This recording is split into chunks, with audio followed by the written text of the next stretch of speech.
88 years after trade unions gained legal recognition in Nigeria, labor leaders have expressed concern over the worsening economic conditions confronting workers, saying rising inflation and the cost of living have eroded the value of workers' earnings. Hi, welcome to What's Up. These are our top 10 stories countdown today. At number 10, Malaysia Airlines parent firm announced on Friday mandatory drug screenings for its pilots after one of them tested positive for a cocktail of narcotics and was arrested in Indonesia for smuggling. Authorities at Jakarta's Soekarno-Hatta International Airport arrested the 39-year-old pilot last month, shortly after arriving from Kuala Lumpur, for allegedly attempting to smuggle more than 70,000 ecstasy tablets in his suitcase. Malaysia Aviation Group said in a statement on Friday that it would carry out tests for all active pilots beyond industry practice. The group, which also owns budget airline Firefly, said the process would begin with 1,260 pilots from the national carrier, with tests to be completed by August 15th. At number 9, the Confederation of African Football has unanimously endorsed FIFA's joint statement acknowledging mistakes in the handling of the proposed FIFA Forward enterprise, while reaffirming its commitment to governance, transparency, and due process. The resolution was reached at a meeting of the CAF Executive Committee, which also unanimously reaffirmed its support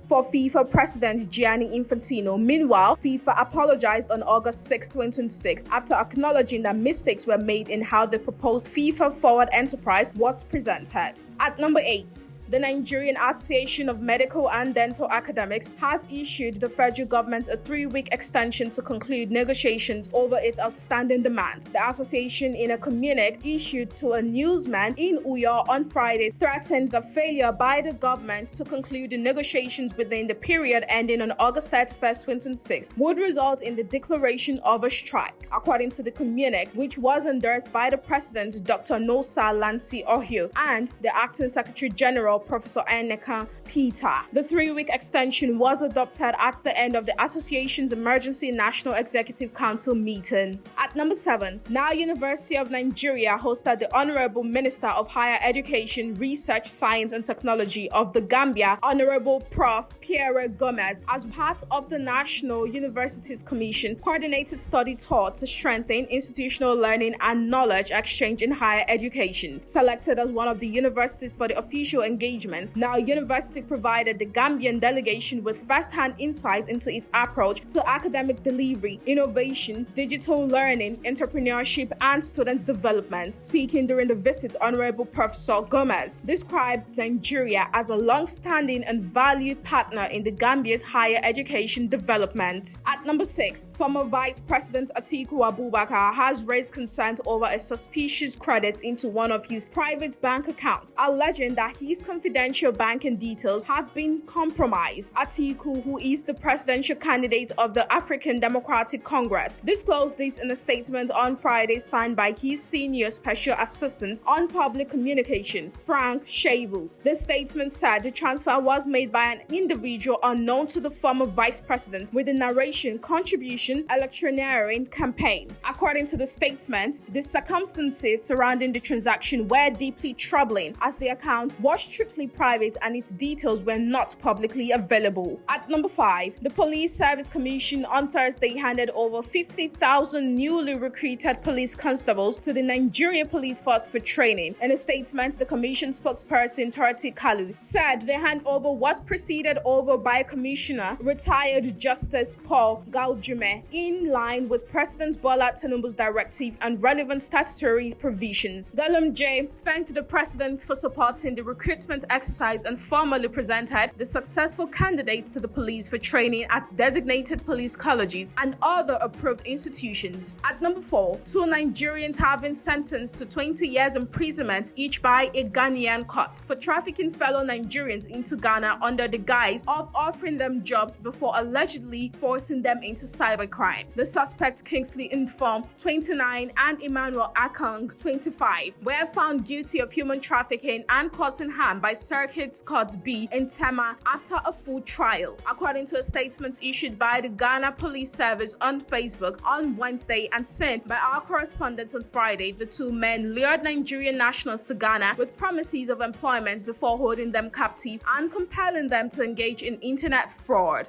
At number 3, Lagos State Governor Babajide Sanwo-Olu said the state faces a deficit of about 40,000 doctors and another 40,000 nurses, while its health sector requires at least 100 billion naira above current budgetary provisions to meet the needs of its growing population. The governor also disclosed that more than 1.5 million residents had enrolled in the state health insurance scheme, Elara Echo, as the government intensified efforts to build a sustainable healthcare system. Sanwo-Olu spoke at the opening of the second Echo Health Convention held at the Oriental Hotel, Victoria Island, Lagos. The governor described the shortage of health workers and funding as the two biggest challenges confronting the state healthcare system, warning that donor funding for disease control was shrinking. At number 2, the FCT Fire Service says 3 of its firefighters sustained varying degrees of injuries in the Thursday night fire incident at the AYM Shafa filling station, Abuja. The service public relations officer Ibrahim Mohammed confirmed the development to the new agency of Nigeria, Abuja, on Friday. Mohammed said that the filling station, located at Area 3 Garki, was engulfed with fire after a fuel tanker filled with petrol earlier exploded. According to him, the service got information about the incident at about 9:44 p.m. and immediately mobilized personnel and appliances to the scene. At number 1, 88 years after trade unions gained legal recognition in Nigeria, labor leaders have expressed concern over the worsening economic conditions confronting workers, saying rising inflation and the cost of living have eroded the value of workers' earnings. The labor leaders stated this on Friday at the Nigeria Rights of Workers Summit 2026 held in Birnin Kebbi, Kebbi State, to commemorate 88 years of workers' organization and trade unionism in the country. The summit theme, the rights of workers, decent work and a just economy in Nigeria, brought together labor leaders, government officials, workers, employers, civil society, organizations, and representatives of the National Industrial Court to examine the state of workers' rights and welfare in Nigeria.